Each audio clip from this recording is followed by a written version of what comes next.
Good morning, rest day ko today. And meron akong gagawin, guys.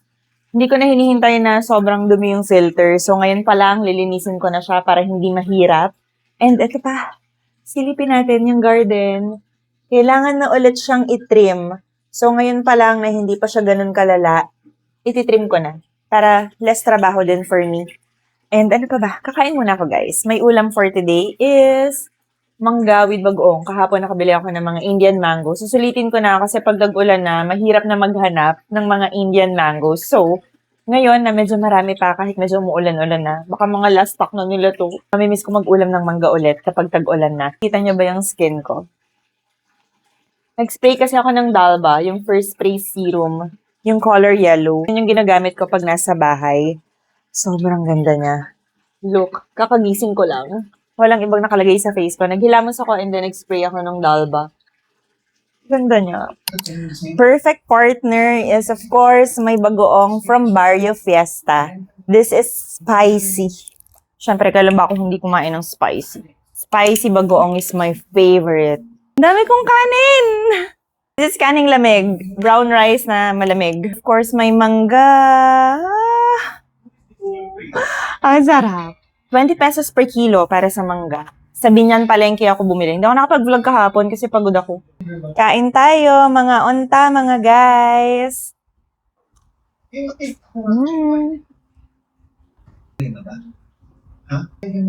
So yummy.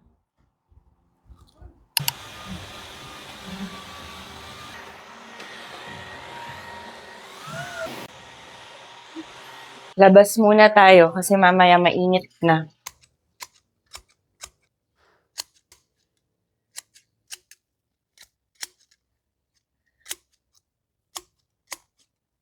I'm done na sa aquarium. Malinis na ulit siya. Nag-add din ako ng water. Kasi guys, pag ganyan, medyo nababawasan talaga yung water niya. It's normal.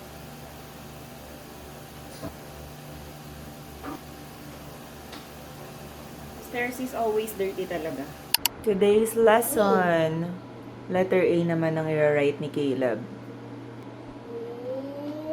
Good job! Our ulam for today is chicken, patis, calamansi, paprika, and pepper, and garlic powder. Binabad ko na to, guys. Siguro mga 3 hours na. Oven ko siya lulutuin. Dahil nakakatamad magprito. And before ko naman siya ilagay sa oven, spray tayo ng oil.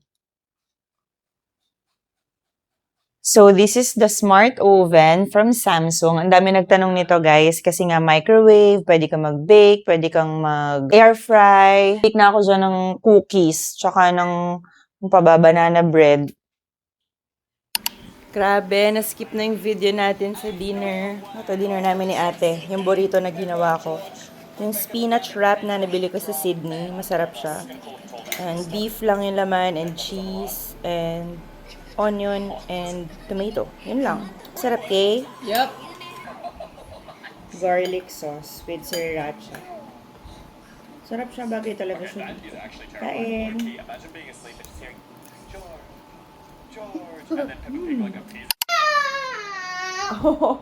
For tonight, may na-download ako na sa phone niya, kasi wala pa akong flashcards na 1 to 100. Nag-advance na kami ni Caleb from 1 to 30. Naisip ko na why not, hanggang 100 na kami. Kulit. Ganyang numbers. Minsan, ang una niyang basahin yung nasa right. So, sinasanay ko siya dapat sa left. For example, ayan, 29. Minsan sabihin niya 92. 71. Good. Random siya. Ibang ulaw yan. Yeah. 48. Again. 48. Very good. 85. Wow! Good job. 46. Galing ah. 7. 69. Wow, ang galing ng baby ko ah. 78. Ay, it's not 7, it's 2. 2. 8. 20. 28. 73. Baliktad. Start from the left. 37. 30. 37. Again. 37. Yeah. 78. 90. 90. Oh. 90. 97. 81. 39. 100.